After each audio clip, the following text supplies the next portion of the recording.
ஆண்டவராக இயேசு கிறிஸ்துவின் நாமத்தில் என் அன்பின் வாழ்த்துக்கள். இந்த காலை வேளையிலே உங்களை சந்திப்பதில் நான் மகிழ்ச்சி அடைகிறேன். இன்றைக்கு நம்முடைய தியானத்திற்காக நாம் தெரிந்து கொள்கிற வேத வசனம் ரோமருக்கு எழுதின நிருபம் 11ஆம் அதிகாரம் 29ஆம் வசனம். தேவனுடைய கிருபை வரங்களும் அவர்களை அழைத்த அழைப்பும் மாறாதவைகளே. தேவனுடைய கிருபை வரங்களும் அவர்களை அவர் அழைத்த அழைப்பும் மாறாதவைகளே. ஆண்டவருடைய கிருபை வரங்களும் அழைப்பும் மாறாதது. ஆண்டவருடைய கிருபையும் அழைப்பும் மாறாததாய் இருக்கிறபடியினால் பவுலடியார் சொல்லும் பொழுது ரோமருக்கு எழுதின நிருபத்தில் அவர் எழுதுகிறார், தேவன் தரக்கூடிய வரங்கள் மாறாது, அவர் அழைப்பு மாறாதவைகள். நாம் தான் மாறிப்போகிறோம். மனிதர்கள்தான் சூழ்நிலைக்கு ஏற்றபடி மாறிப்போகிறோம். சிலர் ஆட்டுத்தோலை போற்றின ஓநாய்கள் போல இருக்கிறார்கள். ஆனால் அவர்கள் வேஷங்கள் களைந்து விடுகிறது. சிலரை பார்க்கும் பொழுது ஐயோ இப்படிப்பட்ட உத்தமரே என்று நாம் நினைப்போம். ஆனால் வரங்கள் அவர்களுக்குள்ளே ஆண்டவர் கொடுத்திருக்கிற வரங்கள் மாறாது. ஆனால் அவர்கள் மாறிப்போய் விடுவார்கள். பணத்திற்காக, பதவிக்காக, மற்றவர்களை திருப்திப்படுத்துவதற்காக, மற்றவர்களிடத்தில் ஆசி பெறுவதற்காக அநேக பேர் மாறிப்போகிறதை நாம் பார்க்க முடியும். ஆனால் அவருடைய கிருபை வரங்களும் அவருடைய அழைப்பும் மாறாதது. எனக்கு தெரிந்த என்னுடைய ஆவிக்குரிய தகப்பனார் அவர்கள் இப்படி அடிக்கடி சொல்லுகிறதை நான் கேள்விப்பட்டிருக்கிறேன்.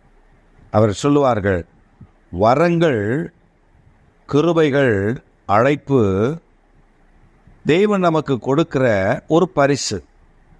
அதாவது அது ஒரு லட்டு போன்றது.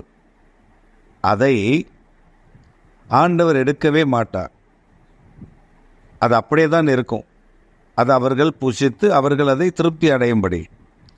ஆனால் அவரை விட்டு விலகி போகிறவர்கள் எப்படி என்றால், குஷ்டரோகிகளுடைய கரத்தில் கொடுக்கப்பட்ட லட்டு போல அதை ஒருவரும் சீண்ட மாட்டார்கள். கர்த்தர் அதை திரும்பி கூட பார்க்க மாட்டார். கொடுத்த பரிசு உண்மைதான், ஆனால் அதை திரும்ப அவர் பெறுவதில்லை. ஆம் பிரியமான கர்த்தருடைய பிள்ளைகளே, அவர் நமக்கு தந்திருக்கிற, சிலர் கேட்பார்கள், எனக்கு வரங்கள் இல்லை, எனக்கு வல்லமைகள் இருக்கு. இல்லை, உனக்கு தந்திருக்கிற வரத்தை நீதான் தட்டி எழுப்ப வேண்டும்.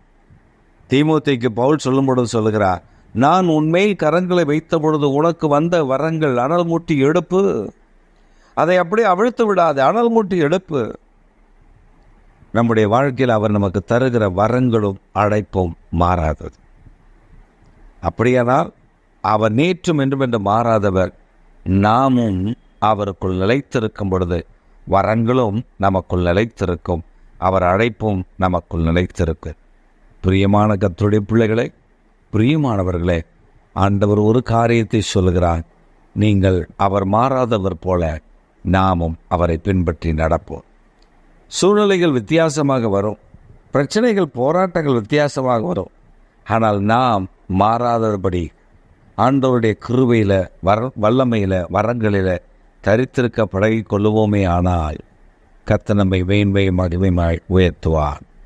இன்றைக்கு ஆண்டவர் உங்களுக்கு அந்த நன்மையை உங்கள் மேல் வைத்து அழைப்போம். வரங்களும் மாறாது என்பதை மறந்து விடாதீர்கள். ஆமென்.